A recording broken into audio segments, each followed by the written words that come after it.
సుగాలి ప్రీతి case ఏమవుతుంది, ఎందుకు ఏమవుతుంది అనే పదం వాడాల్సి వచ్చిందంటే, వాస్తవంగా సుగాలి ప్రీతి అనే అమ్మాయి చనిపోయింది 2018 సంవత్సరంలో.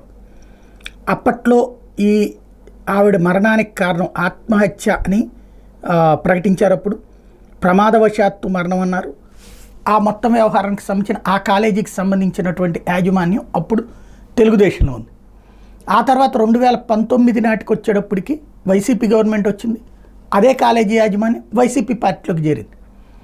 అప్పుడు ఆ తర్వాత ఆ తల్లి సుగాలి ప్రీతి తల్లి వచ్చి పవన్ కళ్యాణ్ని కలవటం, తనకి అన్యాయం జరిగిందని చెప్పడం, అంతకుముందే వాళ్ళతో మాట్లాడుకున్నారు అన్నటువంటి విషయాన్ని వీళ్ళు చెప్పడం అంతా నడిచింది. అప్పుడు జగన్ ఏం చేస్తున్నావు, నువ్వు నిద్రపోతున్నావా, సిబిఐకి విచారణకి అంటూ పవన్ కళ్యాణ్ అడగడం, అది తెలుగుదేశం హయాంలో జరిగితే వాళ్ళని అడగడం మానేసి మమ్మల్ని ఎట్లా అడుగుతా ఉంటూ నువ్వు సిబిఐ దర్యాప్తు అడిగావు కాబట్టి మేము సిబిఐకి రాస్తామంటే సిబిఐకి రాయడం జరిగింది.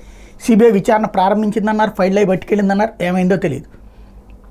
ఇప్పుడు మళ్ళీ కూటమి ప్రభుత్వం అధికారంలోకి వచ్చినటువంటి వేళ కేంద్రంలోనూ కూటమే ఉంది, రాష్ట్రంలోనూ కూటమే ఉంది. ఇప్పుడు సిబిఐ విచారణ గురించి మొన్న ఏదైతే సోషల్ మీడియాలో వైసీపీ వాళ్ళు వైరల్ చేస్తూ ఉండేటప్పటికీ ఆ కుటుంబం మొన్న వెళ్ళి కలవటం, పవన్ కళ్యాణ్ ఆయన పిలిపించారని ఒకవైపు, లేదు వాళ్ళే వెళ్ళారని మరొక వైపు నడిచింది. ఇప్పుడు ఏం చేస్తారు? వాస్తవంగా సిబిఐ అయితే దీంట్లో చేయడానికి ఏమీ లేదు, తీసుకుంటే ఓ 25 ఏళ్ళు పడుతుంది, ఎటు కాకుండా ఉంటుంది, మధ్యలో వివేకానంద రెడ్డి గారి కేసులాగా ముందుకి కాకుండా వెనక్కి కాకుండా ఉంటుంది. ఇందులో ఇప్పుడు ప్రభుత్వమే కదా అధికారంలో ఉంది, తెలుగుదేశం ప్రభుత్వమే అధికారంలో ఉంది కదా, తెలుగుదేశం జనసేన బీజేపీ కూటమే కదా అధికారంలో ఉంది. అదే సందర్భంలో అప్పుడు ఆ కాలేజీ యాజమాన్యం ఇప్పుడు వైసీపీలోనే ఉంది కదా, కాబట్టి ప్రాబ్లం ఉంది. సిఐడి విచారణ లాంటిది ఏదన్నా ఆదేశించి ఆ రూట్లో ఏమైనా చేస్తే త్వరగా న్యాయం జరుగుతుంది.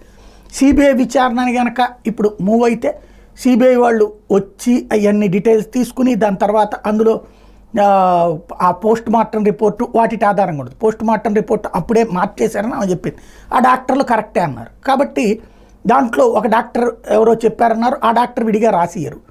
ఎందుకంటే ఒకసారి రిపోర్ట్ రాశాక ఆ రిపోర్టు తప్పు అని చెప్తే ఆ డాక్టర్కు ఉన్నటువంటి మెడికల్ సర్టిఫికేటే పోతుంది, కాబట్టి జరగదు.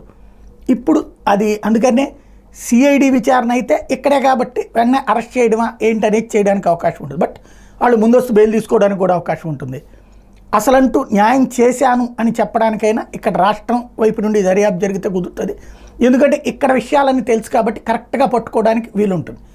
లేదు పోనీ సిబిఐ చేయాలన్నా అర్జెంటుగా పవన్ కళ్యాణ్ గారు స్పందించి హోంమంత్రితో మాట్లాడి వేగంగా ఈ కథ ప్రారంభించి పూర్తయ్యేలా చూడాల్సినటువంటి అవసరం ఉంది.